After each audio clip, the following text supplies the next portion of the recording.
தீபம் செய்திகளை உடனுக்குடன் தெரிந்து கொள்ள தீபம் செய்தி சேனலை சப்ஸ்கிரைப் பண்ணுங்க, பெல் பட்டனை கிளிக் பண்ணுங்க. ராஜா தியேட்டர் சிக்னலில் இருந்து முதல் நகை கடை, 100 வருட தங்க சாம்ராஜ்யம் உங்கள் சிவவல்லி விலாஸ் ஜுவல்லர்ஸ், நம்பர் 259, நேரு வீதி, புதுச்சேரி. வணக்கம். முக்கிய செய்திகள். புதுவை காரைக்காலில் தனியார் பள்ளிகளில் 10ஆம் வகுப்பு பொதுத் தேர்வு துவக்கம். 7775 மாணவ மாணவிகள் தேர்வு எழுதினர். புதுச்சேரிக்கு மாநில அந்தஸ்து வழங்க கோரி புதுடெல்லி சென்று போராட்டம் நடத்த முடிவு. புதுச்சேரி அனைத்து சமூக ஜனநாயக அமைப்பினர்கள் சட்டமன்ற உறுப்பினர் நேரு தலைமையில் ஆலோசனை கூட்டம். இலங்கை அரசால் கைது செய்யப்பட்டு விடுவிக்கப்பட்ட காரைக்கால் மீனவர்கள் ஆளுநர் கைலாசநாதனை சந்தித்து நன்றி தெரிவிப்பு.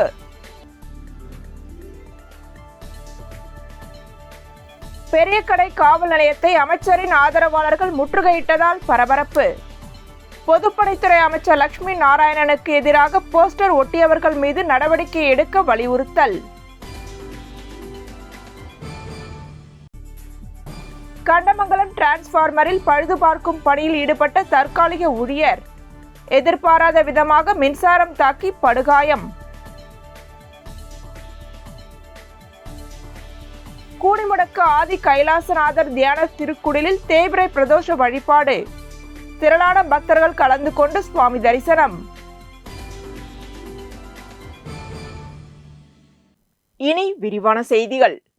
புதுச்சேரியில் மார்ச் 28ஆம் தேதி தொடங்கிய 10ஆம் வகுப்பு பொதுத் தேர்வினை தனியார் பள்ளியை சேர்ந்த 7278 மாணவ மாணவிகள் தேர்வு எழுதினர். 10ஆம் வகுப்பு பொதுத் தேர்வு மார்ச் 28ஆம் தேதி தொடங்கி ஏப்ரல் 15ஆம் தேதி வரை நடைபெறவுள்ளது. புதுச்சேரியில் அரசு பள்ளிகள் அனைத்தும் சிபிஎஸ்இ பாடத்திட்டத்திற்கு மாற்றப்பட்டதால் அரசு பள்ளி மாணவர்களுக்கு தேர்வு நடைபெற்று முடிந்துவிட்டது. இந்நிலையில் தமிழக அரசின் பாடத்திட்டத்தினை பின்பற்றும் தனியார் பள்ளி மாணவர்கள் மார்ச் 28ஆம் தேதி தேர்வினை எழுதினர். அதன்படி புதுச்சேரியில் உள்ள 146 தனியார் பள்ளிகளை சேர்ந்த 7278 மாணவ மாணவிகள் தேர்வு எழுதினர். இவர்களுடன் 574 தனித் தேர்வாளர்களும் மொத்தம் 7851 பேர் இந்த தேர்வினை எழுதினர். இவர்களுக்காக புதுச்சேரியில் 20 தேர்வு மையங்கள் அமைக்கப்பட்டுள்ளது. இதேபோல் காரைக்காலில் 28 தனியார் பள்ளிகளை சேர்ந்த 497 மாணவ மாணவிகளும் 284 தனித் தேர்வாளர்களும் என 781 பேர் தேர்வு எழுதினர். இவர்களுக்காக 6 தேர்வு மையங்கள் அமைக்கப்பட்டுள்ளது. மேலும் தேர்வு மையத்திற்குள் எந்தவித எலக்ட்ரானிக் பொருட்களும் கொண்டு செல்ல அனுமதி மறுக்கப்பட்டுள்ளது. மேலும் தேர்வு நடைபெறும் இடங்களில் மின்சாரம் தடைபடாமல் இருக்க அனைத்து நடவடிக்கைகளும் எடுக்கப்பட்டுள்ளதாக புதுச்சேரி கல்வித்துறை தெரிவித்துள்ளது.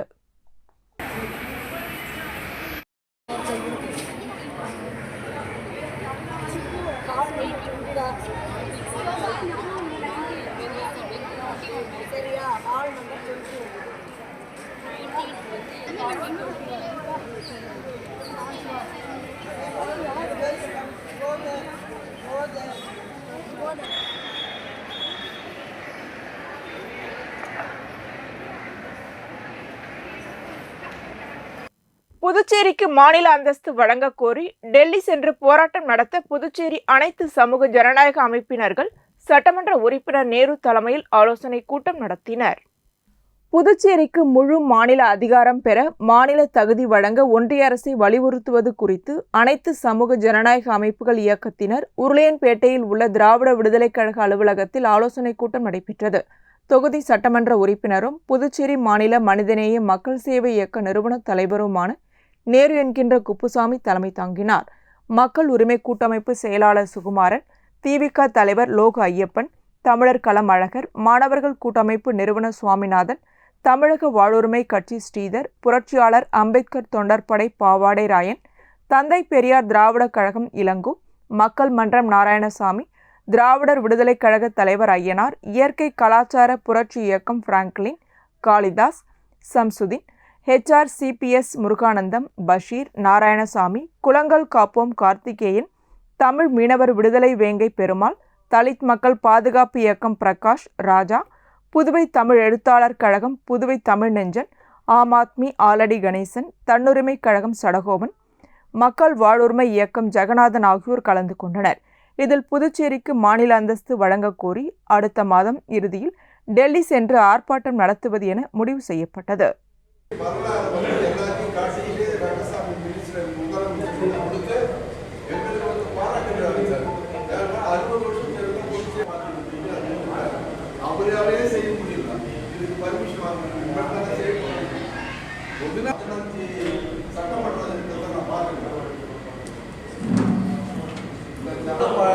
நாங்கள் வந்து இப்போ போகிறோம் அப்படின்னு சொல்லிட்டோம். ஏன்னா அவருடைய எண்ணாவது தொடர்ந்தே வந்து அவர் சொன்னது செய்யல. நாங்கள் போகிறோம் அப்படின்னு சொல்லலாம். ஆனால் வந்து அவர் இலங்கை அரசால் கைது செய்யப்பட்டு விடுவிக்கப்பட்ட காரைக்கால் மீனவர்கள் ஆளுநர் கைலாசநாதனை சந்தித்து நன்றி தெரிவித்தனர். காரைக்கால் மீனவர்கள் உட்பட 13 பேர் இலங்கை கடற்படையால் கைது செய்யப்பட்டு சிறையில் அடைக்கப்பட்டனர். அதில் ஒரு மீனவருக்கு காலில் துப்பாக்கி கொண்டு பாய்ந்து காயமடைந்தார். அவருக்கு முழு மருத்துவ சிகிச்சை அளிக்கவும், கைது செய்யப்பட்ட மீனவர்களை உடனடியாக விடுவிப்பதற்கான நடவடிக்கைகளை துரிதப்படுத்தவும் ஆளுநரை சந்தித்து கேட்டுக்கொண்டனர். அதன் அடிப்படையில் மத்திய அரசு மேற்கொண்ட துரித நடவடிக்கை காரணமாக மீனவர்கள் விடுவிக்கப்பட்டு விமானம் மூலமாக சென்னை வந்து குண்டு அடிப்பட்ட மீனவர் சிகிச்சைக்காக சென்னை தனியார் மருத்துவமனையில் அனுமதிக்கப்பட்டார்.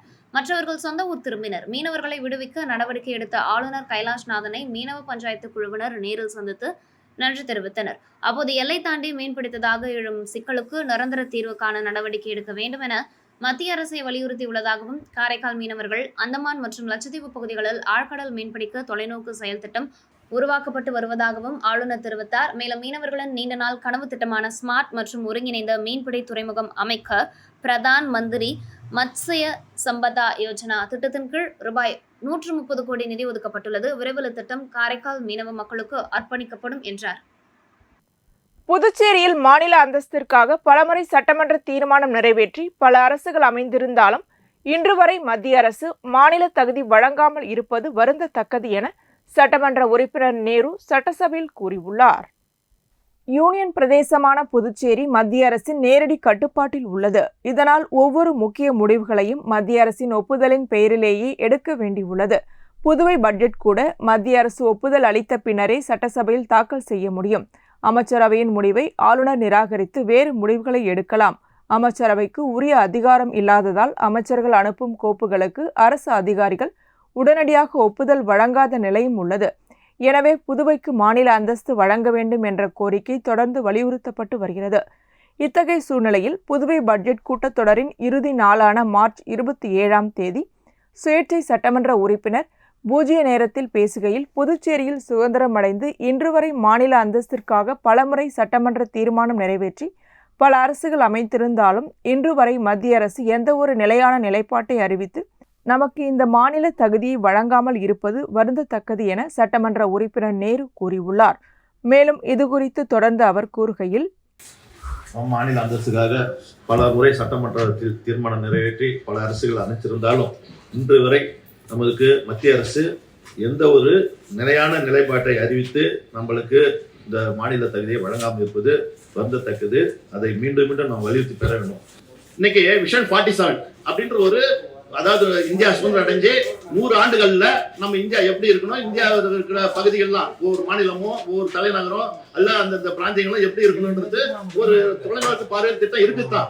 அந்த திட்டத்தை கூட என்ன செய்யறாங்க, மற்ற மாநிலத்துல அந்தந்த முதலமைச்சர், அமைச்சர் பெருமக்கள், சட்டமன்ற உறுப்பினர்கள், மக்கள் பிரதிநிதிகளை கூட்டு தான் அதை ஆய்வு பண்ணி இதுக்கு தேவையான ஒவ்வொரு 5 ஆண்டுக்கும் அந்த திட்டம் பெருகினே போகணும். 47 பாத்தீங்கன்னா 2047 பாத்தீங்கன்னா தன்னிறைவான இந்தியான்ற ஒரு பேர்ல நம்ம இருக்கணும். ஆனா இன்னைக்கு புதுச்சேரியில் என்ன நடந்தது, முதலமைச்சருக்கோ சட்டமன்ற உறுப்பினருக்கோ அமைச்சர் பெருமக்களுக்கோ யாருக்கும் தெரியாத தலைமைச் செயலகத்திலையும் அந்தந்த துறை தலைவர்களையும் கூட்டு ஒரு வீட்டுக்கு என்ன தவணையே அந்த குடும்ப தலைவருக்கும் குடும்ப தலைவிக்கு தான் தெரியும். இந்த பிள்ளைங்க குடும்ப தலைவிக்கு என்ன தெரியும், அந்த சமையல் கூட எப்படி இருக்கணும், அவங்களுக்கு தேவையான பொருள் எல்லாம் என்னென்ன தேவை, அதே நேரத்தில் ஸ்கூல் படிக்கிற பிள்ளைங்களுக்கு அவங்க படிக்க தேவையான என்ன லைப்ரரிக்கு அந்த ஒரு வீட்டுக்கு என்னென்ன அமைக்கணும், நான் எங்க தங்கணும் அப்படின்னு அந்தந்த குடும்ப தலைவரோ குடும்ப தலைவர் தான் செய்யணும்.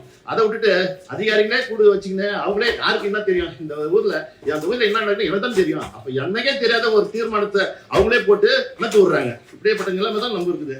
அதே நேரத்தில் நம்ம ஊருக்கு தேவையான விமான நிலையமோ போர்ட்டோ ரயில்வே பாதையோ இவ்வளவு காலத்தில் நம்ம ஒண்ணுமே செய்ய முடியல. அப்படிப்பட்ட நிலையில நம்ம இருக்கக்குள்ள ஏன் நம்ம இன்னும் வந்து இந்த தகுதி, இந்த மாநில தகுதி பெறாதனால தான் பாரதிய ஜனதா உடைய கட்சியின் தலைவராக இருந்தக்கூடிய சுஷ்மா ஸ்வராஜ் மாண்புமிகு சுஷ்மா ஸ்வராஜ் அவர்கள் ஒரு குழு தலைவராக இருக்குள்ள நம்ம புதுச்சேரிக்கு வந்து ஆய்வு பண்ணிக்கிறாங்க. அப்ப அவங்களே பரிந்துரை சொல்லிக்கிறாங்க, புதுச்சேரிக்கு எல்லா தகுதியும் உண்டு, அவங்க அதுக்கு மாநில தகுதி கொடுக்கலாம் அப்படின்ட்டு.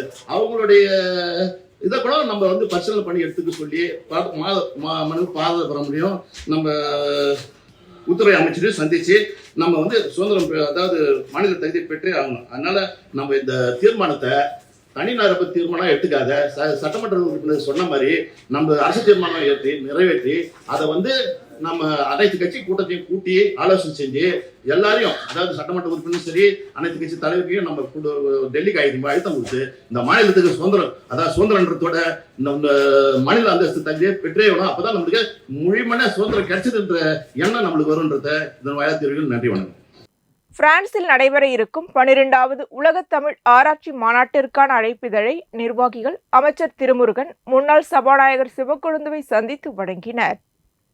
பிரான்ஸ் நாட்டில் செப்டம்பர் 2025 நடைபெற இருக்கும் 12வது உலக தமிழ் ஆராய்ச்சி மாநாட்டிற்கான அழைப்பிதழை புதுவை அரசு கலை பண்பாட்டுத்துறை அமைச்சர் திருமுருகன், புதுவை அரசு முன்னாள் சட்டப்பேரவைத் தலைவரும் சப்தகிரி குழும நிறுவனருமான சிவக்கொழுந்து, புதுவை தமிழ்ச்சங்க தலைவர் கலைமாமணி முத்து ஆகியோருக்கு 12வது உலக தமிழ் ஆராய்ச்சி மாநாட்டின் தலைவர் அப்துல் வாஹிது, பொதுச் செயலாளர் கோவிந்தசாமி, ஜெயராமன் மற்றும் மாநாட்டு புதுவை பிரதிநிதி பெருமாள் அழைப்பிதழை வழங்கி மாநாட்டிற்கு வருகை தருமாறு அழைப்பு விடுத்தனர். மரக்காணம் பாரதியார் மெட்ரிக் மேல்நிலைப் பள்ளியில் அறிவியல் கண்காட்சி நடைபெற்றது. மரக்காணம் பாரதியார் மெட்ரிக் மேல்நிலைப் பள்ளியில் அறிவியல் கண்காட்சி நடைபெற்றது. இவ்விழாவிற்கு பள்ளி செயலாளர் ரவிக்குமார் முன்னிலையில் தாளாளர் அருணாச்சலம் துவக்கி வைத்தார். அறிவியல் கண்காட்சியில் மாணவர்கள் பல படைப்புகளை உருவாக்கி இருந்தனர். பிளாஸ்டிக் கழிவு மேலாண்மை, மழைநீர் சேகரிப்பு, நீர்ப்பாசனம் மற்றும் நீர் சுத்திகரிப்பு போன்றவைகள் முக்கிய அம்சங்களாக இடம்பெற்றன. மேலும் வளிமண்டல அடுக்குகள் பற்றியும் காற்றாலையின் பயன்பாட்டினை பற்றியும் GSLV ராக்கெட் மாதிரியினையும் தண்ணீர் தொட்டி நிரம்பும் போது ஒலி எழுப்பும் எச்சரிக்கை கருவியினையும் காட்சிப்படுத்தியிருந்தனர். இதில் பள்ளி முதல்வர், ஆசிரியர்கள் கலந்து கொண்டனர். மாணவர்கள் அனைவரும் இதனை பார்வையிட்டு பயனுள்ள தகவல்களை கேட்டறிந்தனர்.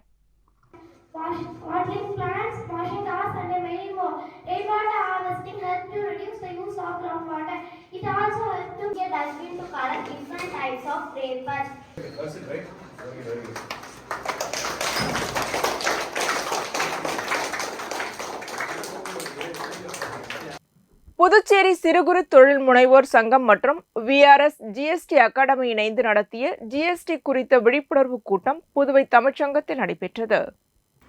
புதுச்சேரி சிறு குறு தொழில் முனைவோர் சங்கம் மற்றும் VRS GST அகாடமி இணைந்து நடத்திய GST குறித்து விழிப்புணர்வு கூட்டம் புதுவை தமிழ் சங்கத்தில் நடைபெற்றது. சங்கத்தின் தலைவர் அருள் செல்வம் மற்றும் வணிக சங்கத்தின் தலைவர் பாபு போன்றவர்கள் வரவேற்புரை அளித்தனர். VRS GST அகாடமி உரிமையாளர் நீலகந்தன் GST பொது மன்னிப்பு திட்டம் மற்றும் GST குறித்த பல விளக்கங்கள் மற்றும் மார்ச் மாத இறுதியில் வியாபாரிகள் கடைபிடிக்க வேண்டிய மிக முக்கியமான குறிப்புகளை விளக்கினார். அவரைத் தொடர்ந்து AXN டாலி சார்பாக ஆனந்த் டாலி மென்பொருள் குறித்து விளக்கினார். 45க்கும் மேற்பட்டோர் கலந்து கொண்டு பயனடைந்தனர். விழா முடிவில் VRS GST அகாடமி சார்பில் அனைவருக்கும் GST கையேடு மற்றும் பரிசுகள் வழங்கப்பட்டது. சங்கத்தின் தலைவர் அருள் செல்வம் நன்றியுரை கூறினார். ஆந்திர மகிழா சங்கம் சார்பில் யுகாதி பண்டிகையை முன்னிட்டு மூத்த பெண்கள் சேவையை பாராட்டி விருதுகள் வழங்கப்பட்டது. தெலுங்கு யுகாதியை முன்னிட்டு ஆந்திர மகிழா சங்க பெண்களுக்கு பொது அறிவு, நவதானிய கோல அலங்காரமும் விளையாட்டுப் போட்டிகள் நடத்தினர். அதில் வெற்றி பெற்ற பெண்களுக்கு பரிசுகள் கொடுக்கப்பட்டது. ஆந்திர மகிழா சங்க தலைவி ரமணா நல்லாம், செயலாளர் சுஜாதா நல்லாம், பொருளாளர் சேசகுமாரி ஆகியோர் தலைமையில் வருடம் செய்கின்ற 70 வயசுக்கு மேற்பட்ட மூத்த பெண்களுக்கு சுறுசுறுப்பாக பொது சேவையில் கலந்து கொண்ட பெண்களை தேர்ந்தெடுத்து அவர்களுக்கு பாராட்டி நினைவு பரிசுகள் வழங்கப்பட்டது.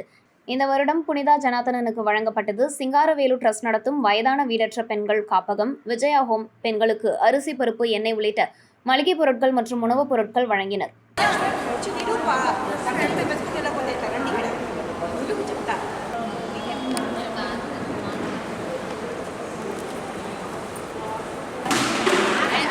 తిప్పండి వైట్ కై పక్క పెట్టండి.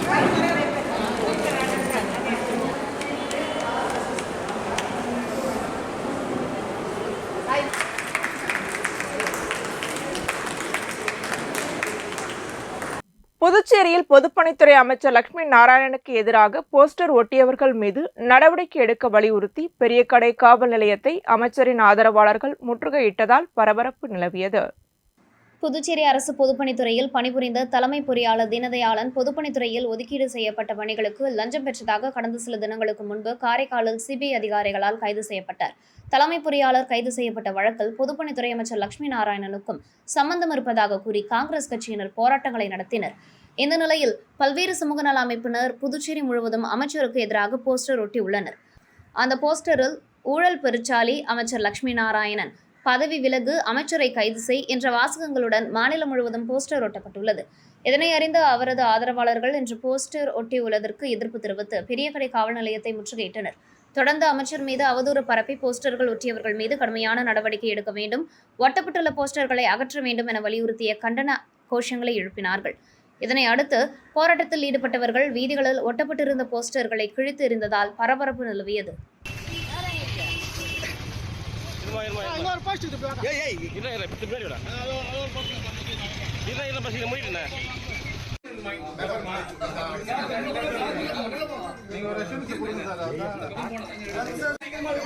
அந்த போஸ்ட் எல்லாம் பாருங்க, பிரிண்டர் நேம் இருக்குதா எதுவும் இல்லை, இல்லாத யாரும்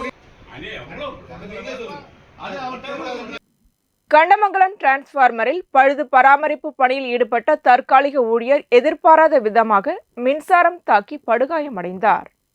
கண்டமங்கலம் விழுப்புரம் தேசிய நெடுஞ்சாலையில் வசித்து வருபவர் சந்திரசேகர் கண்டமங்கலம் துணைமின் நிலையத்தில் தினக்கூலி ஊழியராக பணியாற்றி வருகிறார். இவர் கண்டமங்கலம் துணைமின் நிலையம் எதிரே உள்ள டிரான்ஸ்பார்மரில் பராமரிப்பு பணியில் ஈடுபட்டார்.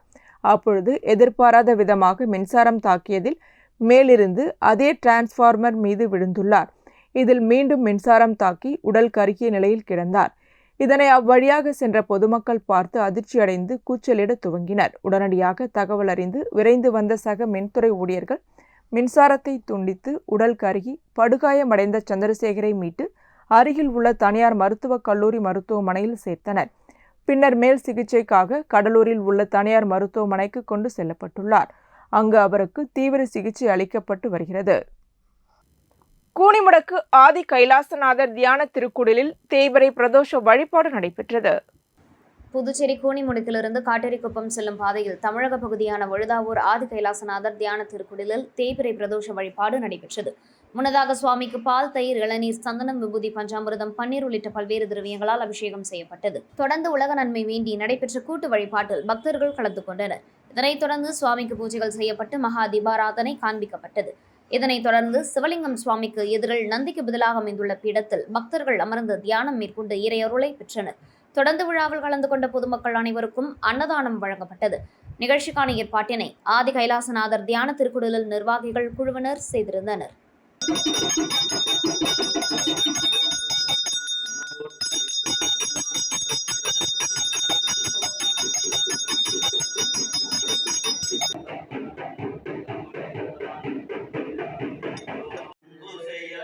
இதேபோல் வில்லியனூர் தொகுதிக்குட்பட்ட மணவெளி ஸ்ரீ திரிவேணீஸ்வரர் ஆலயத்தில் தேய்பிறை பிரதோஷ வழிபாடு நிகழ்ச்சி நடைபெற்றது.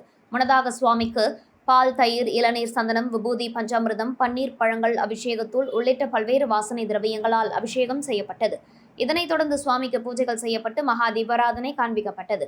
இதனைத் தொடர்ந்து பிரதோஷ நாயகர் உட்பிரகாரம் வலம் வருதல் நிகழ்ச்சி நடைபெற்றது. இதில் பக்தர்கள் கலந்து கொண்டு சாமி தரிசனம் செய்தனர். தொடர்ந்து விழாவில் கலந்து கொண்ட பொதுமக்கள் அனைவருக்கும் அன்னதானம் வழங்கப்பட்டது.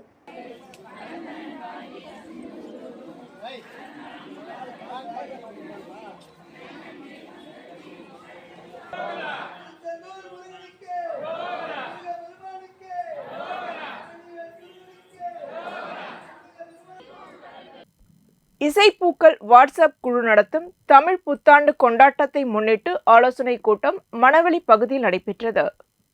அரியங்குப்பம் மணவெளி பகுதியில் இசைப்பூக்கள் வாட்ஸ்அப் குழு நடத்தும் சித்திரை தமிழ் புத்தாண்டு கொண்டாட்டத்தை முன்னிட்டு ஆலோசனை கூட்டம் நடைபெற்றது. குழுவின் நிறுவனர் கலைவாணன் முன்னிலையில் நடைபெற்ற இந்த கூட்டத்திற்கு தலைவர் இளஞ்செழியன் தலைமை வகித்தார். இந்த ஆலோசனை கூட்டத்தில் வருகின்ற ஏப்ரல் 14ஆம் தேதி சித்திரை 1 ஆங்கில புத்தாண்டுக்கு நிகராக பாண்டி மெரினாவில் சிறப்பாக தமிழ் புத்தாண்டை ஏப்ரல் 13ஆம் தேதி மாலை 7 மணி முதல் நள்ளிரவு 12 மணி வரை கொண்டாடப்பட உள்ளது. அதில் நமது பாரம்பரிய விளையாட்டு நிகழ்ச்சிகள் மற்றும் கலை நிகழ்ச்சிகளான தாமரை, தப்பட்டை, சிலம்பாட்டம், மயிலாட்டம், கரகாட்டம், வால் சண்டை, குத்துவரிசை, தீப்பந்தாட்டம், ஜிம்னாஸ்டிக், வானவேடிக்கை, டிஜே நிகழ்ச்சிகள் மற்றும் கில்லி ஆடுகளம் திரைப்பட புகழ் நடிகர் முருகதாஸ் மற்றும் புதிய தலைமுறை புகழ் மணிமாறன் ஆகியோர் கலந்து கொண்டு கலக்கும் ஆட்டம் பாட்டம் கொண்டாட்டத்துடன் நடத்தப்பட உள்ள நிகழ்ச்சிகள் குறித்து ஆலோசிக்கப்பட்டு தீர்மானம் நிறைவேற்றப்பட்டது. இந்த ஆலோசனை கூட்டத்தில் சட்ட ஆலோசகர் சிவகுமார், துணைத் தலைவர்கள் தங்கதுரை, திலீபன், பொதுச் செயலாளர் குமரன், வேல்முருகன், செயலாளர் இசைவேந்தன், விக்னேஷ் ஆகியோர் கலந்து கொண்டனர். இதை பற்றி செய்தியாளர்களிடம் கூறும்போது, நம்ம பாண்டிச்சேரியில் பெரும்பாலும் ஆங்கில புத்தாண்டு தான் கொண்டாடி எல்லாரும் பழக்கப்பட்டிருக்காங்க. அதை நம்ம புதுவிதமாக நம்ம தமிழ் சம்பந்தமாக தமிழ் புத்தாண்டு நிகழ்ச்சியை கொண்டாடணும்னு சொல்லிட்டு நம்ம இசைப்புக்கள் வாட்ஸ்அப் குழு நாங்கள் முடிவு பண்ணியிருக்கிறோம். அதன்படி வர்ற 13ஆம் தேதி ஏப்ரல் மாதம் 13ஆம் தேதி சாயங்காலம் ஞாயிற்றுக்கிழமை 7 மணிலேருந்து இரவு 12 மணி வரைக்கும் வான வேடிக்கை, மற்றபடி கரகாட்டம், தமிழ் சம்பந்தமான தமிழ் கரகாட்டம், தமிழ் முக்கியமாக தமிழ் சார்ந்த விளையாட்டு போட்டிலாம் நடக்கும். அது நம்ம எல்லாரும் இந்த நிகழ்ச்சியில் கலந்துக்கணும். அது மட்டும் கிடையாதுங்க, நம்ம இந்த நிகழ்ச்சியை சிறப்பிக்க வேண்டியது நம்ம பொதுமக்கள், நம்ம கடமை, நம்ம தமிழரோட கடமை.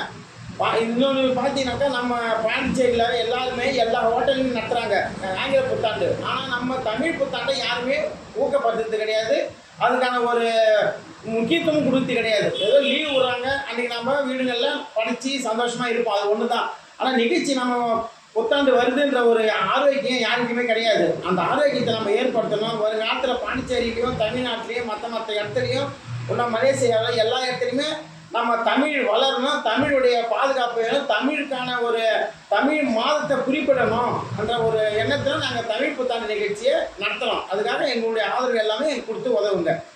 ஒதியம்பட்டு ஸ்ரீ சத்குரு மகான் வண்ணார பரதேசி சுவாமிகள் ஆலயத்தில் தேய்பிறை பிரதோஷத்தை முன்னிட்டு சிறப்பு பூஜைகள் நடைபெற்றது.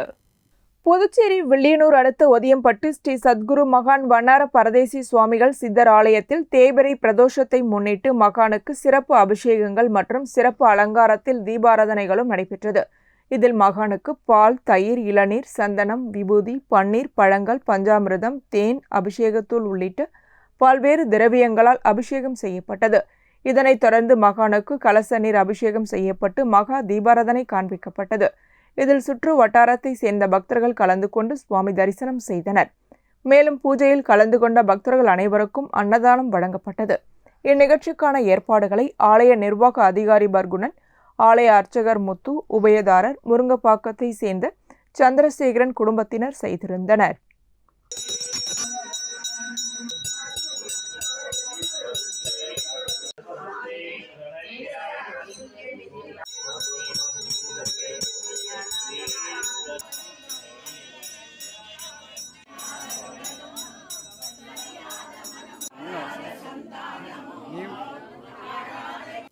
புதுச்சேரியில் கிறிஸ்தவ தேவாலயத்திற்கு சொந்தமான விடுதி வாடகைதாரரை தாக்கி கொலை மிரட்டல் விடுத்த அருள் தந்தை அருள்தாஸ் மீது காவல்துறையினர் வழக்கு பதிவு செய்துள்ளனர்.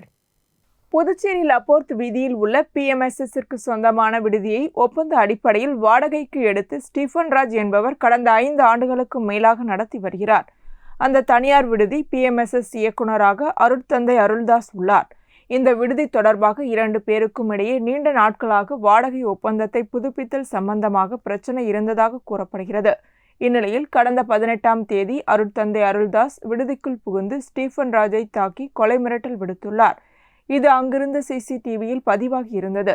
CCTV காட்சி அடிப்படையில் அருட்தந்தை அருள்தாஸ் மீது ஒதியஞ்சாலை காவல்துறையினரிடம் ஸ்டீஃபன் ராஜ் புகார் அளித்தார். அதன் அடிப்படையில் வழக்கு பதிவு செய்து விசாரணை நடத்தி வருகின்றனர். இதேபோன்று அருட்தந்தை அருள்தாஸ் அளித்த புகாரின் பேரில் ஸ்டீஃபன் ராஜ் மீதும் காவல்துறையினர் வழக்கு பதிவு செய்துள்ளனர். இந்நிலையில் இதுகுறித்து CCTV வீடியோ தற்போது வெளியாகி உள்ளது பரபரப்பை ஏற்படுத்தியுள்ளது. இத்துடன் செய்திகள் நிறைவடைகின்றன. வணக்கம்.